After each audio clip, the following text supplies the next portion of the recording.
Bom dia, pessoal. Tudo bem com vocês? Sejam muito bem-vindos ao webinar de Soluções BASF em PIB com a linha Opanol. Eu sou o Leonardo Cerati, faço parte aqui da área técnica da Aditiva e hoje vou estar apresentando este webinar para vocês, ok? Vocês podem, caso vocês tenham dúvidas sobre este webinar ou sobre outras indicações de produto, vocês podem me contatar aí pelo meu e-mail suportetecnico@aditiva ou contatar todo o time através do site ou pelo 0800 que está aí disposto, ok? Mas não se preocupe que vai ter, que tem a sessão de perguntas e respostas também, então vocês podem obter suas respostas aqui mesmo durante o webinar. Para quem não conhece a Aditiva é uma distribuidora de produtos químicos especiais e atua há mais de 15 anos no mercado brasileiro, com um extenso portfólio, então, formado aí por produtos das principais indústrias químicas do mundo. A Aditiva, ela está localizada, a matriz está localizada aqui em Porto Alegre, Rio Grande do Sul, onde eu estou agora, mas também tem 3 centros de distribuição. Esses centros de distribuição, então, garantem, então, produtos para o mercado à pronta entrega a nível nacional, certo? Então, a gente tem a nossa matriz aqui em Porto Alegre, um centro de distribuição em Canoas, aqui no Rio Grande do Sul também, aqui do lado de Porto Alegre, outro em Itajaí, Santa Catarina, e outro em Mauá, São Paulo. Bom, a Aditiva, então, ela atua com diversos segmentos do ramo químico industrial. Aliás, a gente, desde o ano passado, a gente vem fazendo uma série de webinars técnicos sobre diversos segmentos e aplicações.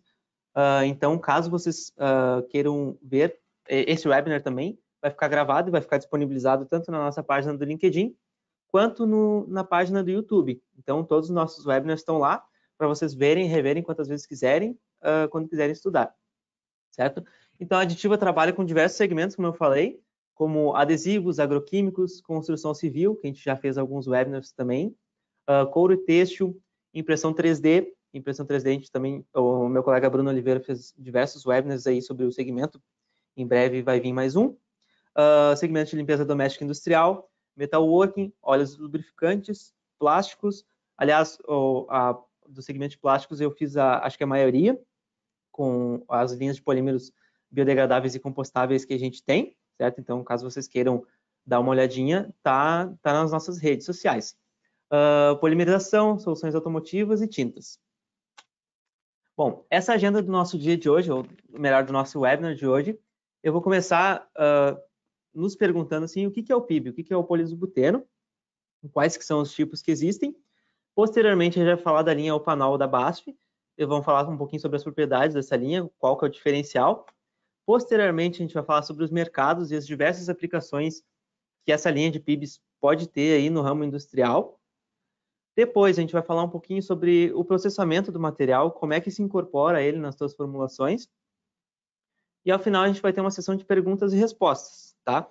Mas vocês não precisam aguardar o final, vocês podem ir já no ícone aqui do lado, nas perguntas ali e mandar a pergunta de vocês. Vai vir de forma individual para mim e eu respondo de forma anônima no final da apresentação, tá? Caso vocês estejam no celular, eu acho que fica na linha de baixo. Bom, começando então, o que é o PIB? O PIB é o poliisobuteno ou poliisobutileno, é exatamente o mesmo produto, é só a nomenclatura que muda. E ele é um polímero muito versátil, tá? Com propriedades para melhoria de diversas aplicações, como a gente vai ver mais para frente aí. Ele é obtido a partir da polimerização catiônica do isobuteno ou do monômero isobutileno, que é exatamente o mesmo monômero. Apresenta excelentes propriedades de barreira e TAC na maioria das superfícies. O que é TAC? É aquela pegajosidade, a adesividade, que para as aplicações que a gente vai conversar são muito importantes. Então, aqui a gente vê na esquerda ali a cadeia repetidora do monômero do poliisobuteno, tá? E na figura da direita aqui, a gente vê uma figura que eu quero dar bastante foco, porque aqui tem uma propriedade que a gente chama de cold flow, ou fluxo a frio, que tem na linha do Opanol. Tá? O Opanol é um líquido bem viscoso, é um gel, assim, dependendo do peso molecular, é até um sólido, e ele tem esse comportamento aqui que a gente está vendo. Vocês podem ver que é uma superfície lisa, é uma superfície plana, desculpa, e ele tem um pequeno vão ali no meio. O que aconteceria se fosse um líquido? O líquido, ele escorreria e completaria ali o vão que tem, né? Já um sólido maciço, ele ficaria na superfície plana, mas aquele vão continuaria vazio.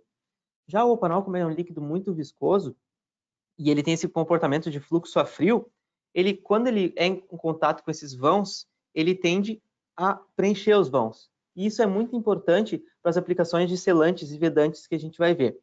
Tá? Bom, aqui então a patente de processo concedida à Ed Farben. A Ed Farben era um conglomerado de empresas que posteriormente foi segregado em várias empresas, e uma delas é a BASF. Tá? E em 1931 eles patentearam um processo que é a fabricação de hidrocarbonetos de alto peso molecular com base em isobutileno, ou seja, fabricação do PIB. Certo? Então, 1931 está fazendo aniversário esse ano aí de 90 anos, então, de experiência da BASF com PIB. Só para dar um contexto histórico, então, em 31 foi patenteado esse processo, e ali no início da década de 40, o Japão ele dominou ali a área da Malásia, onde vinha o precursor do isopreno para os Estados Unidos, que o isopreno é o precursor, é o monômero que gera a borracha poliisopreno, que é a borracha sintética que a gente chama, que era muito importante de forma militar, industrial e automotiva na época. Então, vendo esse problema, os Estados Unidos ele desenvolveu a borracha butílica, que é 98% monômero isobutileno e 2% apenas isopreno. E esse isopreno, então, foi concedido pelo Reino Unido para os Estados Unidos naquela época. E é uma das borrachas aí mais utilizadas hoje em dia também. Bom, aqui é o processo de produção da BASF e do poliisobuteno, tá? Vou dar uma visão geral aqui de como é que é feita. A partir da nafta, tem o craqueamento a vapor, que separa as frações do carbono. Tem ali o etileno, o C2, né? O propileno, o C3, e o C4, gás de pirólise também. O C4 é a nossa matéria-prima, digamos assim. Ele passa por uma fase ali de extração de butadieno, onde se extrai o butadieno, e o residual que fica depois da extração do butadieno é chamado de rafinato 1. O rafinato 1 ele passa por uma separação de isobuteno, na qual o residual é o rafinato 2, que vai para outros processos industriais, e o isobuteno, que é o nosso monômero de partida, ele é polimerizado de forma catiônica para obter, então, o nosso poliisobuteno. Tá? Aqui uma visão bem simplória da polimerização catiônica do isobutileno. A gente vê ali na esquerda o isobutileno, junto com o íon hidrônio, e num ácido de luz, então, que é um trifluoreto de boro, certo? E é catiônica por quê? Porque logo na etapa da iniciação se forma um carbocátion ali, que a gente vai ver com sinal positivo ali. Então, segue as fases normais de polimerização, iniciação, propagação e terminação. Então, na propagação, a gente tem o carbocátion, que ele é juntado com outras partes, reagido no caso, né, com outras partes de isobutileno.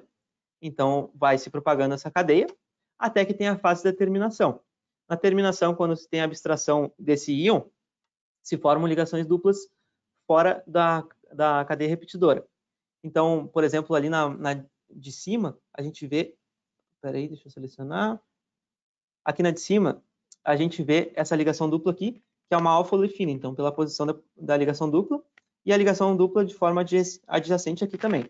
É por isso que, por exemplo, na linha glisopal da BASF, os PIBs são altamente reativos, justamente por causa dessa ligação de alfa-olefina aqui. Bom, continuando então, a BASF oferece 3 tipos de PIBs, poliisobutenos, o PIB de baixo peso molecular e, consequentemente, né, de menor viscosidade, porque o peso molecular e a viscosidade são lineares, né, são diretamente proporcionais. Então, de baixo peso molecular é a linha glisopal, de médio e alto peso molecular é a linha Opanol B e Opanol N. Por hoje, a gente vai focar na linha Opanol B e Opanol N. Bom, aqui algumas propriedades da linha Opanol, tá? Que eu vou citar para vocês aqui, que é barreira de vapor da água, não irritante para a pele, boa adesão em várias superfícies, flexível em baixas temperaturas, e aqui que entra o fluxo a frio que eu mencionei, porque o material que vocês vão produzir, ele não pode ficar quebradiço a frio, né? Pelo menos é preferencial que não fique. E também ótimas propriedades de isolamento elétrico, como a gente vai ver aí mais para frente. Isso se adequa também ao isolamento, a barreira contra a água também, né? Então, caso vocês queiram alguma dessas propriedades no produto final de vocês, provavelmente o Opanol é uma boa escolha para aderir na formulação, tá? A gente vai ver mais para frente diversas aplicações e vai ser até é impossível mensurar todas as aplicações, porque realmente, se tu queres alguma daquelas propriedades ali, provavelmente o Opanol vai ajudar na formulação, certo? Então, a gente vai discutir apenas algumas, mas tenham em mente que são múltiplas. Aqui, a linha Opanol B e Opanol N da BASF, então, elas diferem por peso molecular e, consequentemente, a viscosidade. Tá? A linha Opanol B é a linha de médio peso molecular e a linha Opanol N é a linha de alto peso molecular, que ele tem aspecto mais de borracha, realmente, sabe? Tanto que aqui no Opanol N50 a gente pode ver que a elasticidade cresce. Tá? Então, entre todos os grades da linha, a propriedade de barreira permanece constante, barreira contra água, vapor, umidade, oxigênio, permanece constante, assim como aquele comportamento de fluxo a frio que eu mencionei. Entretanto, aqui é bom, por exemplo, o Opanol com maior peso molecular vai ter mais coesão, já os Opanol de menor peso molecular vão ter mais adesão, vão ter mais pegajosidade, vão ser aqueles produtos mais adequados para adesivos, por exemplo. Mas, caso tu queiras um produto com boa adesão, mas também com ótima coesão, é recomendado fazer blendas para adquirir as propriedades positivas dos dois produtos, certo? Então, vamos passar aqui para os mercados e aplicações. Como eu falei, eu só vou citar alguns deles aqui, mas abram a mente de vocês para um mundo de aplicações industriais. Eu vou segmentar aqui. Primeiramente, a gente vai falar do Opanol em embalagens alimentícias. Tá? Todas as linhas, todos os grades de PIB da BASF são food grade, então tenha isso em mente, eu não vou citar isso a cada slide, mas tenha isso em mente. Então, para embalagens alimentícias é o que é necessário, né? Então, o que o Opanol confere nas embalagens alimentícias? Ele confere excelente barreira a água, vapor, oxigênio e bactérias, adesão excelente em diversas superfícies em ampla faixa de temperatura, melhora na resistência à tração e ótima flexibilidade a frio. Por que isso é importante? Por exemplo, aqui na esquerda a gente vê uma embalagem de carne, né? No caso que ela vai para um congelador, vai para um freezer, alguma coisa assim. Então, ele precisa ter flexibilidade ao frio. Tu não vai querer que teu filme fique quando for para o freezer, fique rígido, fique quebradiço. Então, isso é uma... E além disso, ele sela, ele dá barreira a água, vapor, oxigênio e bactérias. Então, isso vai retardar a degradação do produto, né?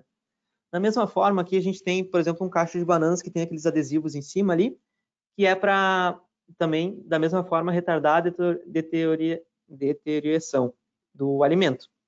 Então, da mesma forma, ele tem boa adesividade, mas também tem uma ótima propriedade de barreira para retardar esse processo. Desculpa. E aqui os grades indicados variam desde o B10 até o N150, depende realmente muito de qual tipo de embalagem alimentícia que é. Agora vamos para a parte de gomas de mascar. O Opanol também pode ser utilizado na indústria de gomas de mascar. Eu vou dar uma pequena introdução teórica aqui, porque a goma de mascar é feita a partir de uma goma base, e essa goma base tem em sua composição 10 a 20% de elastômeros, 10 a 20% de softeners, que seria aquelas substâncias que vão dar a maciez do chiclete, né? 20 a 30% de fillers e 40 a 50% de plastificantes. Seriam os plastificantes que o Opanol entraria, entretanto, ele entraria junto com outras resinas, obviamente, né? E a goma de mascar, então, é feita de 10 a 30% dessa goma base que eu falei, 10 a 20% de glicerina, 1% da substância que dá o sabor na goma de mascar e 40 a 60% de açúcar ou o substituinte que tiver, tá? Mas essa é só uma faixa de composição, não quer dizer que todas as gomas de mascar são assim. Então, o que o Opanol pode conferir na goma de mascar? São propriedades muito interessantes. Por exemplo, ele confere uma melhoria na textura da goma de mascar e a liberação do sabor, ela tem maior durabilidade e ela é mais controlada, tá? E o Opanol também tem afinidade por fillers e compatibilidade com ceras, que é muito importante, já que essas substâncias vão na formulação das gomas de mascar. Excelente resistência à oxidação e melhoria na elasticidade da goma de mascar, o que confere também aquele efeito bolha, né, que nem a menina está fazendo ali com o chiclete. Os Opanóis, a linha Opanol, que é recomendada, então os grades são recomendados para essa aplicação, Opanol B12 e Opanol N50. Para aplicações médicas, é muito importante ter as certificações para isso tudo, e o Opanol se adequa a isso. Ele tem excelente adesividade na presença de umidade e de fluidos corporais, o que, obviamente, é muito importante, já que, por exemplo, aqui a gente tem aplicações de curativos, curativos de ostomia, e aqui a gente tem aqueles patches, né? Patches, no caso, que são aqueles adesivos que liberam medicamento na pele. Então, realmente, ele precisa ter excelente adesividade e, da mesma forma, ele precisa ter fácil remoção, né, para conseguir tirar o adesivo ali, o curativo, e não irritar a pele da mesma forma, né, já que é um contato direto com a pele. Possui excelente barreira à água e oxigênio, previne o crescimento de bactérias, muito importante também para as aplicações médicas. E uma característica muito importante é a adaptabilidade que ele dá no adesivo. Porque a pele, ela não é lisa, ela tem seus relevos entre a derme e a epiderme ali, então essa adaptabilidade do adesivo é muito importante, até porque o curativo pode ser necessário em dobras do corpo, etc., não só pelo relevo da pele, né? Então, os grades indicados de Opanol aqui são o Opanol B12 e também o Opanol N100. E, claro, as blendas são válidas em todas as aplicações para se adquirir as propriedades que se necessita. Na parte de automotivo, a gente tem aplicações bem importantes aqui também, que o Opanol ele confere boa adesividade e ótima vedação. Tá? Aqui na figura da esquerda, aqui a gente vê, aqui é uma representação do que seria um isolamento acústico, um isolamento de som que é feito na carcaça dos carros ali, por exemplo, aqui na porta, tá? Um isolamento de ruído. E é por isso que ele é muito bom nessas propriedades de barreira, de isolamento, certo? Aqui a gente também vê uma aplicação de vedação, que seria em faróis, vedação para não passar água, etc. Aqui também, nas fitas, isolamento elétrico, vedação de água e oxigênio. E aqui a gente tem uma aplicação muito interessante aqui nessa segunda foto aqui, que seria aqueles adesivos que, quando se sai o carro da montadora, depois que ele é pintado, se colocam esses adesivos em cima da pintura, para não danificar a pintura até que chegue na concessionária ou no consumidor final, né? Então, esses adesivos, eles estão ali para proteger o carro durante o transporte, para proteger a pintura, para não ocorrer riscos, para não manchar a pintura. Então, o que acontece? Esse adesivo precisa ser de fácil remoção, mesmo após um longo período de tempo, que seria tipo o período do transporte, e também, obviamente, ele não pode danificar a pintura novinha ali. Então, o Opanol é muito bom para essa aplicação também. E flexível em uma ampla faixa de temperaturas. Para essas aplicações, então, o Opanol B12 e o Opanol N80 podem ser apropriados. Aqui a gente vê uma pequena comparação de adesividade, como eu falei das blendas, né? Lembrem que o Opanol B12 ele tem uma boa adesividade comparado com os outros Opanol, mas a gente vê aqui que fazendo uma blenda ele melhora e muito as propriedades de adesividade. Aqui no último gráfico aqui, no último pico, a gente tem uma blenda de 20% de Opanol N80 e 80% de Opanol B12 em diversos substratos. Aqui tem metal, vidro, polietileno, alumínio, polipropileno e poliestireno. Na construção também, o Opanol pode ser utilizado muito bem como componente selante, apresentando ótima barreira, tá? A água, vapor, umidade, gás e oxigênio. E aqui tem uma adesão superior devido ao cold flow, ao fluxo frio que eu falei. Isso é muito importante nas aplicações de vedação. Por exemplo, aqui, nesse prédio envidraçado aqui, representa uma aplicação daqueles vidros duplos. E os vidros duplos precisam ter uma vedação no meio para não passar água, não passar umidade. Então, o fluxo a frio do Opanol e a excelente barreira dele permite que ele preencha bem o espaço sem que passe realmente aí a água, a umidade que pode danificar o vidro e pode manchar o vidro ali. Também a resistência ao clima, que é muito importante no caso de membranas para telhados, como a gente vê ali, certo? E, obviamente, resistência à água.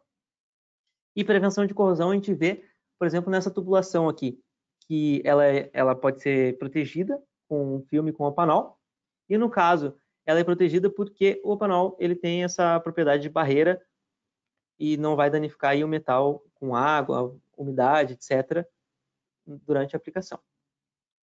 Aqui a gente tem indicação dos grades Opanol B10 e B15. Já para esse telhado aqui plano, na membrana do telhado plano, a indicação é Opanol N100 e N150.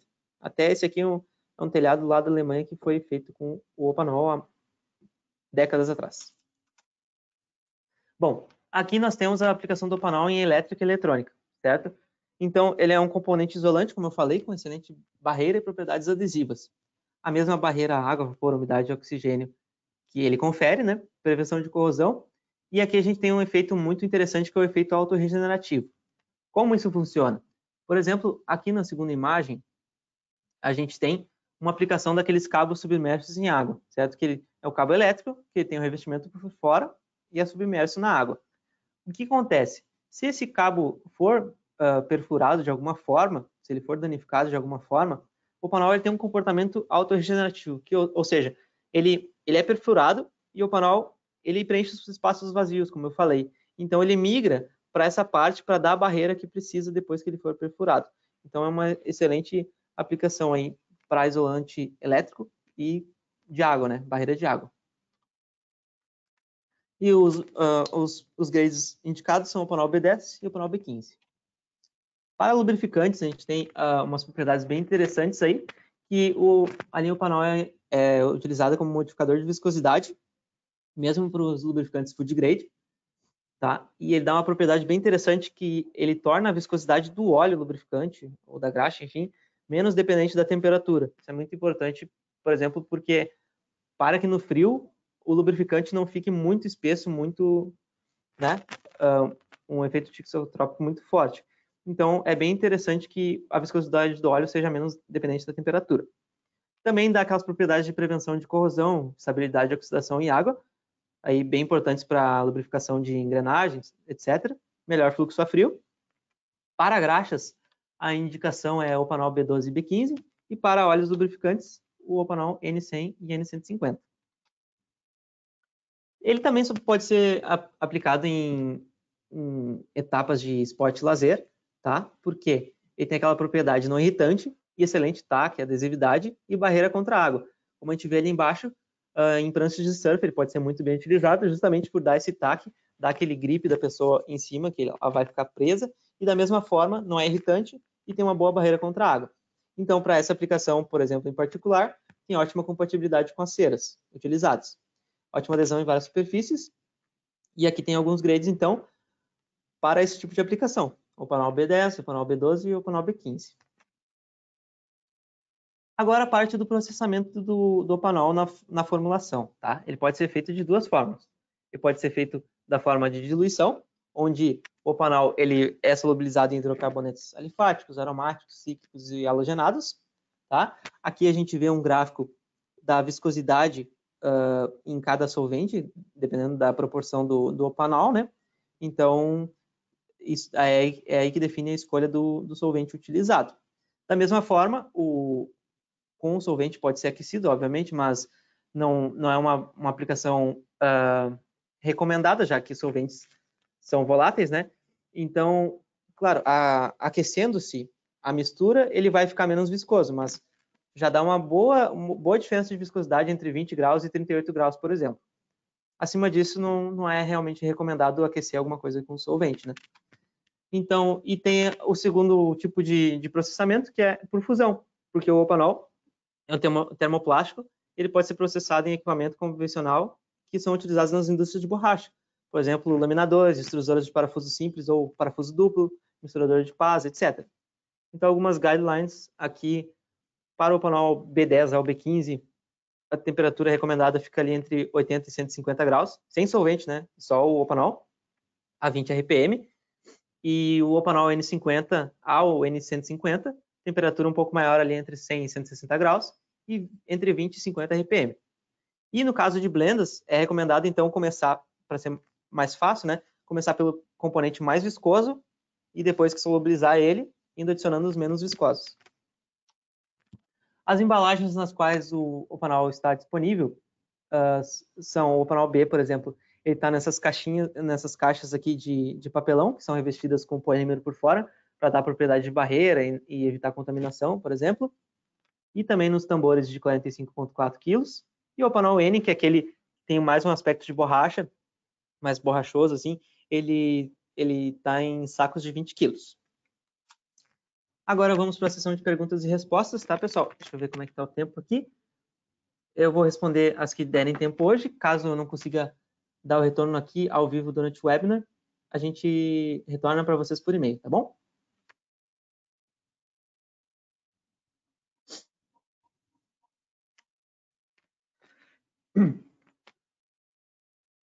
Certo. Temos uma pergunta aqui, se o Opanol pode ser utilizado em filmes stretch. Certo.